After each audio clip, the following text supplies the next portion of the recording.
بسم الله الرحمن الرحيم. الحمد لله رب العالمين، والصلاة والسلام على أشرف الأنبياء والمرسلين وعلى آله وصحبه أجمعين. الحمد لله. Marilah kita bersyukur ke hadrat Allah Subhanahu wa taala kerana dengan limpah kurnia Allah Subhanahu wa taala kita dapat sembahyang maghrib berjemaah di masjid tepat dimuliakan di sisi Allah Subhanahu wa taala, dan seterusnya Allah Subhanahu wa taala bagi taufik kepada kita supaya kita dapat himpun di majlis yang disukai di sisi Allah dan juga majlis dilingkungi malaikat-malaikat Allah Subhanahu wa taala. Sebelum saya teruskan ucapan saya, terutama sekali saya terima kasih kepada pengerusi masjid dan juga ahli-ahli jawatan kuasa masjid kerana mereka sudi menjemput kita bagi peluang untuk menyampaikan sepatah dua berkenaan dengan cinta terhadap Allah dan Rasul berkait mahabbah kepada saudara-saudari sekalian. Alhamdulillah. Jadi kita dapat himpun di sini pada malam ini seperti mana kita himpun di sini satu masa dulu, kita telah himpun juga di alam arwah. Allah Subhanahu wa taala himpunkan ruh-ruh kita. Kemudian Allah Subhanahu wa taala tanya, "Alastu bi rabbikum?" Bukankah aku ni Tuhan kamu? Jadi ketika itu ruh Rasulullah sallallahu alaihi wasallam pertama sekali bagi jawapan, dan ruh-ruh yang lain ikut jawab bersama. Jawapannya bala, bahkan Allah Subhanahu wa taala adalah Tuhan kami. Setelah itu Allah Subhanahu wa taala mengambil perjanjian khusus terhadap Nabi Anbiya yang akan dilantik jadi Nabi Anbiya di atas muka bumi ini.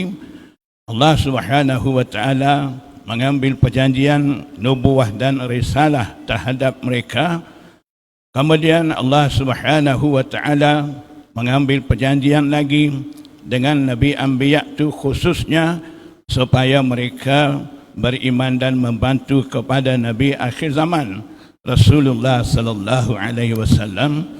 Jadi sebab itulah Nabi sallallahu alaihi wasallam bersabda, "Kuntu nabiyyan wa adamu bainal jasadi war ruh." Aku telah dilantik jadi nabi semasa Adam alaihissalam masih dalam tanah dan air, tidak jantung lagi. Jadi maksudnya Nabi sallallahu alaihi wasallam dah dilantik jadi semasa alam arwah lagi. Kemudian Allah Subhanahu wa taala utus Nabi sallallahu alaihi wasallam di atas muka bumi ini. Jadi Nabi sallallahu alaihi wasallam mempunyai banyak istimewa dan juga banyak khususiyah dalam diri Rasulullah sallallahu alaihi wasallam dan juga dalam kehidupan Rasulullah sallallahu alaihi wasallam. Keistimewaan Rasulullah sallallahu alaihi wasallam banyak dapati, mungkin kita sudah dengar daripada majlis-majlis tausiah semasa salawat dan sebagainya.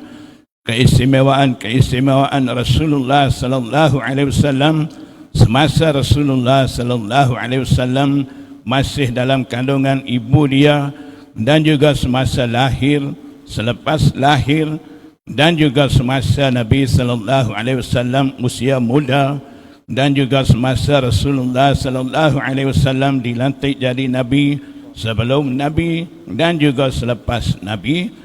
Dan juga keistimewaan Nabi sallallahu alaihi wasallam begitu banyak di atas muka bumi ini dalam masa sepanjang hayat Rasulullah sallallahu alaihi wasallam dan juga selepas daripada musnahnya dunia ini di hari kiamat nanti.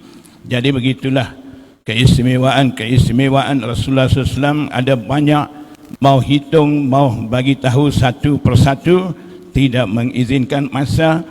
Jadi Nabi sallallahu alaihi wasallam seperti mana dia mempunyai keistimewaan banyak, disebabkan itulah Nabi sallallahu alaihi wasallam menjadi rahmat bagi keseluruhan alam. Jadi Allah Subhanahu wa taala firman dalam Al-Quranul Karim, Rasulullah sallallahu alaihi wasallam ni diutus, wa ma arsalnaka illa rahmatan lil alamin. Aku utus Nabi sallallahu alaihi wasallam ni sebagai rahmat bagi alam. Jadi Nabi sallallahu alaihi wasallam menjadi rahmat bagi alam manusia dan juga alam jin ni ada dua perkara. Pertama, Nabi sallallahu alaihi wasallam menjadi rahmat bagi kaum mukminin, dan juga yang kedua, Nabi sallallahu alaihi wasallam menjadi rahmat juga bagi kaum kufar musyrikin. Maksudnya Nabi sallallahu alaihi wasallam menjadi rahmat bagi kaum mukminin ni, golongan mukmin dapat keistimewaan, dapat beriman kepada Nabi sallallahu alaihi wasallam sebagai seorang nabi dan seorang rasul, dan dengan beriman kepada Rasulullah sallallahu alaihi wasallam dan turut beramal dengan ajaran-ajaran Rasulullah sallallahu alaihi wasallam, kaum mukminin dapat hidup di atas muka bumi ini dengan mendapat keridaan Allah dan juga dapat merasai cinta terhadap Allah.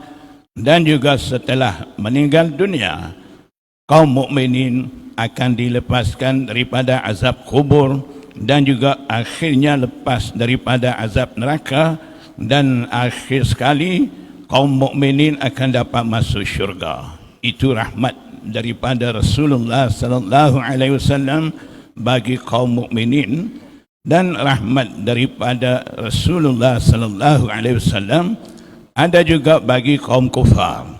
Dan kaum kufar tidak menerima Rasulullah sallallahu alaihi wasallam, dan di kalangan kaum kufar ada ketua-ketua kufar musyrikin seperti Abu Jahal. Mereka mencabar kepada Rasulullah sallallahu alaihi wasallam. Tentang itu dalam Al-Quranul Karim Allah Subhanahu wa taala menyebut, menghikayatkan kata-kata Abu Jahal, yaitu wa idh qala Allahumma in kana hadha huwal haqqu min indika fa amtir alaina hijaratan minas samai aw i'tina bi'adzabin alim. Orang-orang kafir kata, seandainya wahai Allah, sekiranya Al-Quran ini benar daripada engkau, cubalah hujani ke atas mereka hujan batu, ataupun bawa datang azab yang pedih. Mereka tidak beriman dengan Al-Quran dan juga menolak Rasulullah SAW sebagai Rasul, dan mereka mencabar dengan azab Allah Subhanahu wa taala. Walaupun begitu, disebabkan Nabi sallallahu alaihi wasallam ada dalam umat ni, Allah Subhanahu wa taala tidak turunkan azab kepada mereka. Dan sebagai jawapan kepada tuntutan kaum kufar tu, Allah Subhanahu wa taala turunkan ayat, wa ma kana Allahu yu'adzibahum wa ma kana Allahu yu'adzibahum wa anta fihim. Allah Subhanahu wa taala tidak akan azab kepada mereka selama mana engkau ada di kalangan mereka. Jadi Allah Subhanahu wa taala tidak turunkan azab, dan disebabkan Nabi sallallahu alaihi wasallam menjadi rahmat juga bagi kaum kufar musyrikin. Jadi umat Nabi Muhammad sallallahu alaihi wasallam ni lepas daripada azab-azab besaran, seperti mana Fir'aun ditenggelamkan dalam laut, dan juga kaum Nabi Saleh dimatikan dengan bunyi yang kuat, dan juga kaum Nabi Nuh, mereka menerima azab siksaan dengan banjir, dan juga lain-lain kaum Nabi Lut diazabkan dengan terbalikkan bumi. Jadi umat Rasulullah sallallahu alaihi wasallam, walaupun ada juga di kalangan umat Rasulullah SAW kaum kufar tidak beriman dengan Allah dan Rasul, Allah Subhanahu wa taala tidak turunkan azab-azab besar-besaran begitu disebabkan Nabi sallallahu alaihi wasallam ada di kalangan umat ini. Jadi itulah rahmat daripada Rasulullah sallallahu alaihi wasallam terhadap umat dia, sama ada umat dia Islam ataupun kufar. Jadi dengan sebab Nabi sallallahu alaihi wasallam mempunyai banyak keistimewaan dan juga sahabat-sahabat nampak rahmat-rahmat yang Rasulullah sallallahu alaihi wasallam bawa dalam sepanjang hayat Rasulullah sallallahu alaihi wasallam.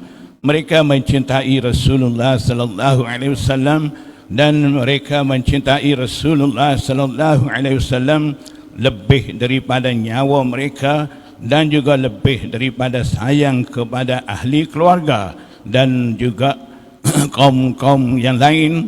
Mereka utamakan Rasulullah sallallahu alaihi wasallam.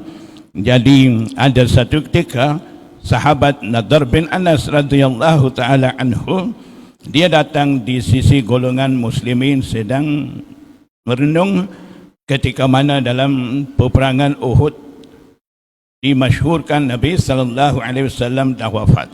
Jadi sahabat-sahabat dalam keadaan bingung, merenung, dalam keadaan sedih. Ketika itu Nadhr bin Anas datang tiba di sisi golongan sahabat tu dan tanya, "Kenapa aku lihat keadaan kamu ni dalam keadaan risau?" Jadi mereka bagi tahu Rasulullah sallallahu alaihi wasallam dah wafat. Jadi Nadhr bin Anas radhiyallahu taala anhu kata, "Kenapa kamu duduk sini? Marilah kita maju ke depan. Nabi sallallahu alaihi wasallam dah tidak ada lagi. Apa guna kita hidup lagi? Mari kita berjuang." Dan dia maju ke hadapan, kemudian dia mati syahid di dalam peperangan tu. Jadi sahabat-sahabat begitu, mereka utamakan nyawa mereka, hidupan mereka, korban ke atas cinta Nabi sallallahu alaihi wasallam. Jadi dalam kehidupan kita, Allah Subhanahu wa taala cipta kita sebagai manusia dan Allah Subhanahu wa taala Rabb kita. Jadi utama sekali kita perlu cinta kepada Allah. Jadi kita nak dapatkan cinta daripada Allah Subhanahu wa taala, perlu kita ikut cara hidup Rasulullah sallallahu alaihi wasallam. Dalam Al-Quranul Karim Allah Subhanahu wa taala firman, "Qul in kuntum tuhibbunallaha fattabi'uni yuhibbukumullah." Katalah wahai Muhammad, sekiranya kamu mencintai Allah Subhanahu wa taala, kamu ikutlah perjalanan aku. Jadi dalam kehidupan kita, selain daripada kita buat amalan harian, perlu juga kita menghidupkan amalan-amalan Rasulullah sallallahu alaihi wasallam dalam amalan harian kita. Jadi kita perlu mengikuti sunnah-sunnah Rasulullah sallallahu alaihi wasallam. Sunnah Rasulullah sallallahu alaihi wasallam ada dua, Sunanul Huda dan Sunan Adiyah. Sunanul Huda seperti mana amalan-amalan dalam agama Islam, amalan-amalan fardu, akidah dan sebagainya, banyak perkara yang diajar oleh Rasulullah sallallahu alaihi wasallam perlu kita ikut semua tu. Dan juga Sunan Adiyah, cara hidup Rasulullah sallallahu alaihi wasallam, cara Rasulullah sallallahu alaihi wasallam pakai, makan, minum, tidur dan sebagainya. Kesemua itu perlu kita ikut cara Rasulullah sallallahu alaihi wasallam. Di situlah perlahan-lahan kita akan mendekati dengan cinta kepada Allah Subhanahu wa taala. Dan juga bukan setakat itu saja, kita nak dapatkan kasih sayang daripada Allah dan Rasul, kita perlu tunaikan tugas-tugas Nabi sallallahu alaihi wasallam dah pun laksana dalam kehidupan dia, dan juga tugas-tugas itulah tugas utama Allah Subhanahu wa taala beri kepada Rasulullah sallallahu alaihi wasallam. Dan juga di atas tujuan-tujuan itulah Allah Subhanahu wa taala utus Nabi sallallahu alaihi wasallam, iaitu disebut dalam ayat Rabbana wab'ats fihim rasulan minhum yatlu alaihim ayatihi wa yu'allimuhumul kitaba wal hikmah wa yuzakkihim. Maksudnya Allah Subhanahu wa taala utus Nabi sallallahu alaihi wasallam ni, tujuan pertama tilawah ayat-ayat dia, sampaikan ayat-ayat, dan juga wa yu'allimuhumul kitab. Nabi sallallahu alaihi wasallam mengajar kepada umat dia kitab Al-Quranul Karim. Dan yang kedua wal hikmah. Ulama mufassirin kata hikmah maksudnya hadis-hadis Rasulullah sallallahu alaihi wasallam, dan juga yang akhirnya wa yuzakkihim, tazkiyah, membetulkan hal keadaan dalam hati umat Rasulullah SAW itu. Jadi 3 tugas: menyampaikan Al-Quran dan hadis Rasulullah SAW, dan yang ketiga tazkiyah. Jadi 3 perkara itu. Jadi bagi mereka yang mengaku cinta terhadap Rasulullah sallallahu alaihi wasallam, terutama sekali alim ulama, mesti jalankan 3 tugas ni.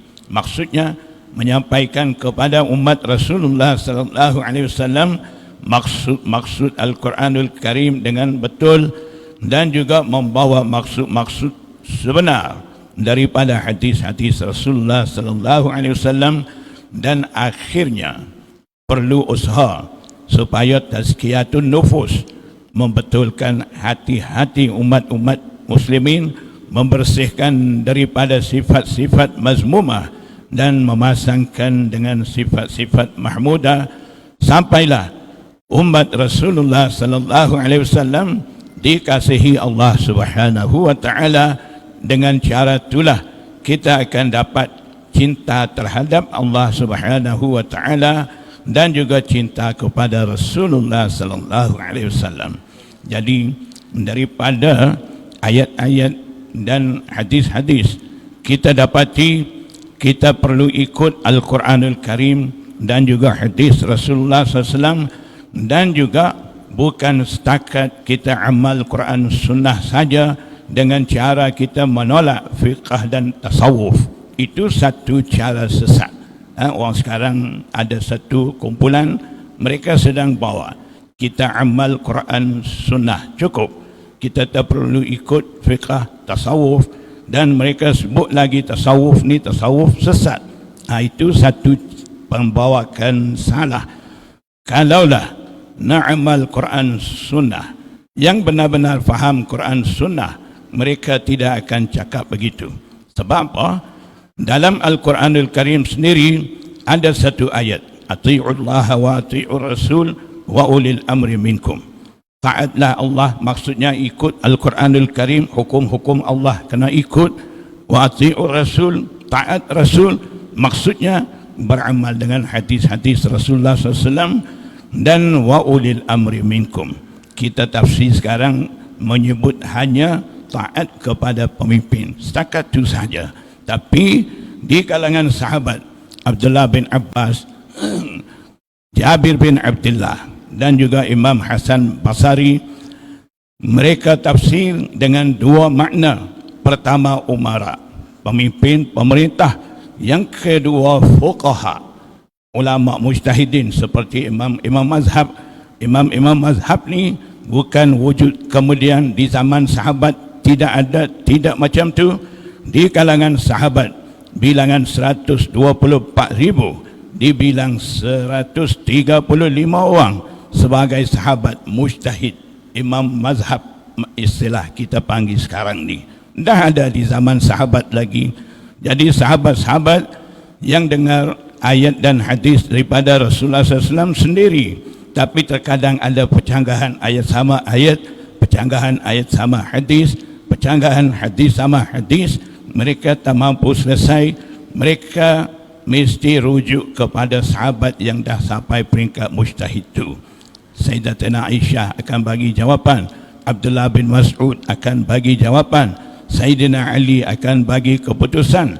Jadi ikutan terhadap fuqaha, imam-imam mujtahidin, kita kata sekarang ikut imam mazhab ni, dalam Quran pun dah ada sebut. Dalam maksud wa ulil amri minkum tu dah ada di situ. Itu maknanya kita ikut fiqh. Dalam hadis Jibril alaihissalam, Jibril alaihissalam datang soal kepada Rasulullah sallallahu alaihi wasallam 3 soalan tentang iman, Islam dan yang ketiga ihsan. Zaman Rasulullah sallallahu alaihi wasallam, tasawuf sekarang kita ada panggil tasawuf ni dinamakan ihsan ataupun zuhud. Orang amal tasawuf zaman Rasulullah SAW panggil zahid, dalam hadis-hadis sebut begitu. Kemudian zaman tabi'i mula sebut tasawuf, sufi dan sebagainya.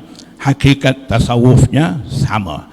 Jadi ulama-ulama, mufassirin, muhaddisin, semuanya terlibat dengan amalan-amalan tasawuf dan mereka adalah sufi.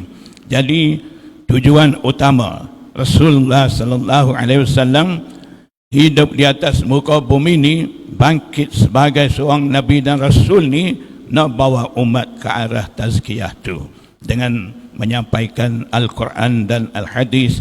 Dan akhirnya Nabi sallallahu alaihi wasallam didik sahabat-sahabat dapat dengan tazkiyah tu cuci suci hati mereka tu, dapat hubungan baik dengan Allah Subhanahu wa taala, dan mereka dapat keridaan Allah Subhanahu wa taala dan digelar radhiyallahu taala anhum ajma'in.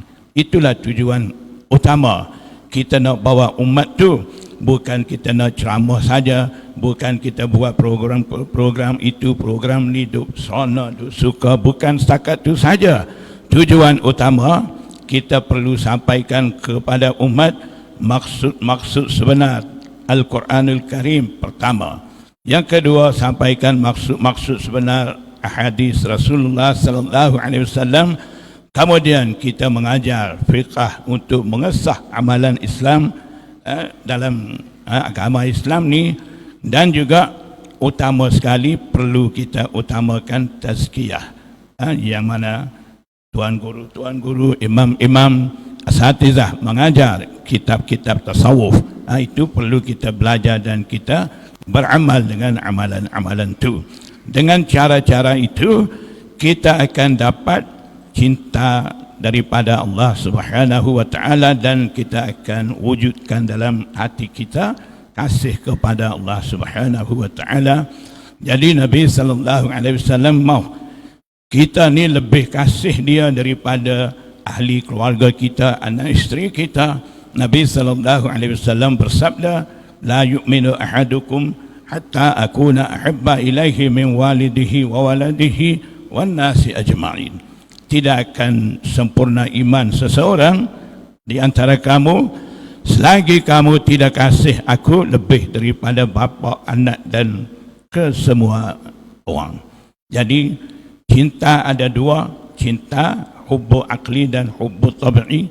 Hubbu tabi'i ini cinta biasa, kita cinta kepada ibu bapa, anak isteri, suami dan sebagainya. Itu wujud daripada tabiat semula jadi manusia. Semua orang ada mempunyai sifat tu, cinta tu. Yang Nabi sallallahu alaihi wasallam naknya bukan yang tu. Nabi sallallahu alaihi wasallam nak hubbu akli. Cinta timbul wujud dalam akal melalui kita memikirkan keistimewaan Rasulullah sallallahu alaihi wasallam dan ihsan daripada Rasulullah ke atas kita.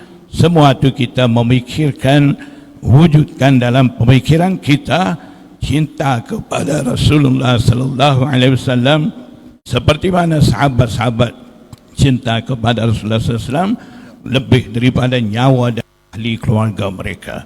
Jadi dengan itulah kita akan dapat kasih sayang daripada Allah dan Rasulullah sallallahu alaihi wasallam. Semoga Allah Subhanahu wa taala anugerah kepada kita cinta terhadap Allah dan kekasihnya Rasulullah sallallahu alaihi wasallam. Wallahu a'lam, wabillahi taufiq wal hidayah. Wassalamu alaikum warahmatullahi wabarakatuh.